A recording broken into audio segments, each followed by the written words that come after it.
Hello friends, welcome back to Amul hobbies. இன்றைக்கி நம்ம பார்க்க போகிறது ரம்ஜான் ஸ்பெஷல் பரோட்டா எப்படி பண்ணலாம் அப்படிங்கிறத தான் பார்க்க போகிறோம். இந்த பரோட்டா ரெசிபி கூடவே இதுக்கு ஆப்டாக ஒரு எம்டி சால்னா ரெசிபி பார்க்க போகிறோம். டீட்டெயில்டான இந்த வீடியோவை பார்க்கறதுக்கு முன்னாடி நீங்கள் சேனலை சப்ஸ்கிரைப் பண்ணிவிட்டு அதுக்கப்புறமா பாருங்கள். அப்போ தான் நம்ம தொடர்ந்து போடுற எல்லா வீடியோஸும் நீங்கள் மிஸ் பண்ணாமல் பார்க்கலாம். இப்போ வீடியோக்குள்ளே போகலாமா? ஃபஸ்ட்டு ஒரு மிக்சிங் பவுலில் 1/2 கிலோ அளவுக்கு மைதா மாவு எடுத்திருக்கேன். தேவையான அளவுக்கு உப்பு சேர்த்துக்கோங்க. தண்ணி கொஞ்சம் கொஞ்சமாக ஊற்றிட்டு மாவை நம்ம எப்போதும் போல் சப்பாத்தி மாவுக்கு எப்படி பிசைவோம் அந்த மாதிரி பிசைஞ்சிக்கணும். மைதா மாவு சாதாரணமாகவே கொஞ்சம் லூஸாகவே தான் இருக்கும். ஸோ நிறைய தண்ணி ஊற்றிடாமல் தண்ணி கொஞ்சம் பார்த்து அளவாக சேர்த்துக்கோங்க. கொஞ்சம் கொஞ்சமாக ஊற்றிட்டு மாவை இந்த மாதிரி நல்லா பிசைஞ்சிக்கோங்க. பிசைஞ்ச மாவில் ஒரு 6லேருந்து 7 டேபிள் ஸ்பூன் அளவுக்கு எண்ணெய் சேர்த்துட்டு நல்லா அந்த மாவை மறுபடியும் பிசைஞ்சு விட்டுக்கணும். இந்த எண்ணெயிலே மாவு நல்லா ஊறி வரணும். அப்போ தான் நமக்கு பரோட்டா நல்லா சாஃப்டாக இருக்கும். இப்போ மறுபடியும் ஒரு தடவை நல்லா பிசைஞ்சிட்டு இப்போ இந்த மாவை அப்படியே ஒரு 2லேருந்து 3 மணி நேரத்துக்கு தாராளமாக ஊற வச்சிடணும். 3 மணி நேரம் கழித்து மாவை பார்ப்போம். பாருங்கள், சூப்பராக நல்லா சாஃப்டாக இருக்குது. இதில் முட்டைலாம் நம்ம எதுவுமே சேர்க்கலை. இருந்தாலுமே பாருங்கள், மாவு நல்லா சாஃப்டாக இருக்குது. மாவு ஊற ஊற தான் நல்லா சாஃப்டாகும். மறுபடியும் ஒரு தடவை நல்லா எல்லா பக்கமும் எண்ணெயோடு சேர்த்து பிசைஞ்சு விட்டுக்கோங்க. இப்போ பிசைஞ்ச இந்த மாவில் ஒரு 1/4 போர்ஷன் மாவு எடுத்துகிட்டு இந்த மாதிரி திருப்பி விட்டு பிசைஞ்சிக்கோங்க. பிசைஞ்சிட்டு நம்ம பரோட்டாவுக்குலாம் மாவு எப்படி ஒரு உருண்டையாக எடுப்போம், அதே மாதிரி கைகளுக்கு இடையில வச்சு லேசாக அழுத்தம் கொடுத்தீங்கன்னா அழகாக நம்மளுக்கு எந்த ஒரு விரிசலும் இல்லாமல் ரவுண்டாக இந்த மாதிரி உருண்டையாக எடுத்து வச்சிடலாம். இதே மாதிரியே மாவை கொஞ்சம் கொஞ்சமாக எடுத்து விரிசல் இல்லாமல் எல்லா மாவையும் உருண்டையாக எடுத்து வச்சுருக்கேன். இப்போ இதையும் சரியாக ஒரு 1 மணி நேரத்துக்கு அப்படியே மூடி வச்சுருவோம். 1 மணி நேரம் கழித்து பார்ப்போம். பாருங்கள், கொஞ்சம் நல்ல மாவு எல்லாம் பெருசாக வந்திருக்கும். உருண்டையெல்லாம் கொஞ்சம் பெருசாக வந்திருக்கும். ஒரு உருண்டை மாவையும் கையால் இந்த மாதிரி லேசாக தட்டி விட்டுட்டு சப்பாத்தி உருட்டுற கட்டை வச்சு எந்த அளவுக்கு மெல்லீஸாக தேய்க்க முடியுமோ அந்த அளவுக்கு நல்லா மெல்லீஸாக தேய்ச்சிக்கணும். அடியில் தரை பாருங்கள் நல்லா டிரான்ஸ்பரண்ட்டாக தெரியணும். அந்த அளவுக்கு நல்லா இழுத்து விட்டு தேய்ச்சிக்கணும். தேய்க்கும் போது கொஞ்சம் லேசாக அங்கங்கே மாவு கிழிஞ்சி போனாலும் ஒன்றும் பிரச்சனை கிடையாது.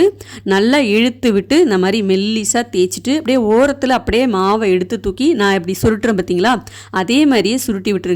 இப்போ பார்த்தீங்கன்னா மாவு கொஞ்சம் உப்பி அப்படியே பலூன் மாதிரி லேசாக வெளியில் தெரியுது பாருங்கள். இந்த மாதிரி வந்தாலே உங்களுக்கு நல்லா புரோட்டா சாஃப்டாக சூப்பராக வந்துடும்.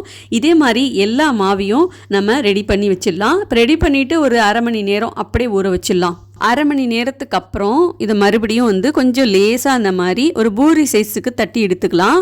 ரொம்ப அழுத்தம் கொடுத்து மெல்லிஸாக தட்டிட்டிங்கன்னா காஞ்சி போன மாதிரி ஆகிடும். கொஞ்சம் ஹார்டாகவும் இருக்கும். இது நமக்கு புரோட்டா அப்படிங்கிறதுனால நல்லா சாஃப்டாக இருக்கணும். தோசைக்கல்லில் கொஞ்சம் எண்ணெய் ஊற்றி நல்லா சூடானதுக்கப்புறம் தேய்ச்சி வச்ச பரோட்டா எல்லாத்தையும் சப்பாத்தி மாதிரி போட்டு நல்லா வேக வச்சு எடுத்துக்க வேண்டியதான். கொஞ்சம் உங்களோட தோசைக்கல் பெருசாக இருந்துச்சு அப்படின்னா இதே மாதிரி 3-4 போட்டு ஒரே தடவையாக நீங்கள் வேக வச்சு எடுத்துக்கலாம். அடுப்பு தீயை மிதமாகவே வச்சு இந்த மாதிரி நல்ல பொன்னிறமாக வர வரைக்கும் வேக வச்சு எடுத்துக்கணும். அடுப்பு தீயை கூட வச்சுட்டிங்கன்னா நல்லா வெந்திருக்கும். ஆனால் சாப்பிடும்போது ஹார்டாக இருக்கும். வேக வச்ச பரோட்டா எல்லாத்தையும் நல்லா இந்த மாதிரி சூடோடு அடித்து விட்டுட்டிங்கன்னா சூப்பராக சாஃப்டாக ஆகிடும். தோசைக்கல்லில் போடும்போது உங்களுக்கு பார்க்குறதுக்கு அழுத்தமாக இருக்கிற மாதிரி தான் இருக்கும். சூடோடு எடுத்து இந்த மாதிரி நல்லா அடித்து விட்டுருங்க. ஒரு பரோட்டாவையும் மாற்றி மாற்றி திருப்பி அடித்து விட்டுட்டிங்கன்னா இந்த மாதிரி நல்லா பஞ்சு மாதிரி இருக்கும். சாப்பிட்றதுக்கு சாஃப்டாகவும் இருக்கும். நல்லா அந்த லேயர்லாம் ஒன்றும் அப்போ தான் அந்த அடிக்கும் போது வெளியில் வரும்.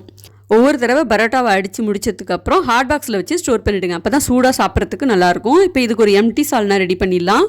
கடாயில் ஒரு குழிக்கரண்டி அளவுக்கு எண்ணெய் சேர்த்துக்கோங்க. எண்ணெய் சூடானதுக்கப்புறம் பட்டை, கிராம்பு, 1/2 ஸ்பூன் பெருஞ்சீரகம் சேர்த்து நல்லா பொரிஞ்சதுக்கப்புறம் ஒரு 3 கைப்பிடி அளவுக்கு பெரிய வெங்காயம் நீளமாக கட் பண்ணி எடுத்திருக்கேன். கூடவே ஒரு 3 பச்சை மிளகாயும் கீறி எடுத்திருக்கேன். இதெல்லாம் நல்லா வதக்கிக்கோங்க. வெங்காயம் கொஞ்சம் நல்ல கண்ணாடி பதத்துக்கு வதங்கி வந்ததுக்கப்புறம் தக்காளி சேர்த்துக்கோங்க. ஒரு 3 தக்காளி சேர்த்துருக்கேன். தக்காளியும் நல்லா குழஞ்சி வதங்கி வரட்டும். 1/2 ஸ்பூன் இஞ்சி பூண்டு பேஸ்ட்டு சேர்த்துட்டு 1/2 ஸ்பூன் மஞ்சள் தூள், 2 ஸ்பூன் தனி மிளகாய் தூள், 1 ஸ்பூன் பிரியாணி மசாலா தூள், 1 ஸ்பூன் கறி மசாலா தூள், 1 ஸ்பூன் சிக்கன் மசாலா தூள். இந்த மசாலாலாம் உங்களோட காரத்துக்கும் சுவைக்கும் தகுந்த மாதிரி நீங்கள் சேர்த்துக்கலாம். கொஞ்சமாக தண்ணி ஊற்றி மறுபடியும் நல்ல ஒரு தடவை கலந்து விட்டுக்கோங்க. இந்த மசாலாவோட பச்சை வாசனை போய் நல்லா கொதிக்கட்டும். ஒரு 2 நிமிஷத்துக்கு அப்புறம் இதில் ஒரு தேங்காய் பேஸ்ட்டு சேர்க்க போகிறேன். 1 கைப்பிடி தேங்காய், 1 கைப்பிடி பொட்டுக்கடலை, 2 ஸ்பூன் பெருஞ்சீரகம் எல்லாத்தையும் கொஞ்சமாக தண்ணி விட்டு நல்லா இந்த மாதிரி பேஸ்ட்டாக அரைச்சிக்கோங்க. அரைச்சி இதில் சேர்த்துக்கோங்க. இந்த சால்னா உங்களுக்கு எந்த அளவுக்கு பதமாக, அதாவது இந்த அளவுக்கு தண்ணியா இல்லை கெட்டியாக வேணுமோ அதுக்கு தகுந்த மாதிரி நீங்கள் தண்ணி சேர்த்துக்கலாம். மிக்ஸி ஜார்லேயே கொஞ்சமாக தண்ணி ஊற்றி அதையும் சேர்த்துக்கிறேன். இப்போ எல்லாத்தையும் ஒரு தடவை நல்லா கலந்துக்கோங்க. உப்பு காரம் எல்லாமே இந்த இடத்துல நீங்கள் செக் பண்ணிக்கோங்க. தேவையான அளவுக்கு உப்பு சேர்த்துக்கலாம். உப்பு சேர்த்து நல்லா கலந்துக்கோங்க. இது எம்டி சால்னாங்கிறதுனால நான் எந்த காய்கறியும் சேர்க்காமல் செஞ்சுருக்கேன். நீங்கள் எதே வெஜ்ஜு சால்னா செய்ய போகிறீங்க அப்படின்னா உங்களுக்கு விருப்பமான காய்கறிகள் சேர்த்துக்கலாம். இல்லை சிக்கன் சால்னா அப்படின்னா இதிலே நீங்கள் சிக்கன் சேர்த்தோ செய்யலாம். இல்லை மட்டன் சால்னா வந்தால் மட்டன் சேர்த்துக்கலாம். 2 நிமிஷம் மட்டும் லேசாக மிதமான தீயிலே வச்சு இந்த மாதிரி கொதிக்க வச்சுக்கோங்க. கடைசியாக கொஞ்சம் கொத்தமல்லி இலை தூவிட்டு அடுப்பை நிறுத்திடலாம். அவ்வளோதான், எம்டி சால்னா ரெடி. இட்லி, தோசை, சாதம், பூரி, பரோட்டா, சப்பாத்தின்னு எல்லாத்துக்குமே இந்த சால்னா வச்சு சாப்பிட்லாம். ரொம்ப ரொம்ப டேஸ்ட்டாக இருக்கும். ஒரு தடவை ட்ரை பண்ணி பாருங்கள். பரோட்டா, சால்னா எல்லாமே ரெடி ஆகிடுச்சு. வாங்க சாப்பிட்லாம். சூடாக சாப்பிட்டு பாருங்கள், அப்போ தான் சுவையாக இருக்கும். இதே மாதிரி உங்கள் வீட்டில் நீங்களும் செஞ்சு பாருங்கள். நிச்சயமாக எல்லாருமே உங்களை பாராட்டுவாங்க. கடையில் வாங்குற மாதிரியே இருக்கே, அதே மாதிரியே டேஸ்ட்டாக இருக்குன்னு சொல்லுவாங்க. இதுக்கு நான் கேரண்டி.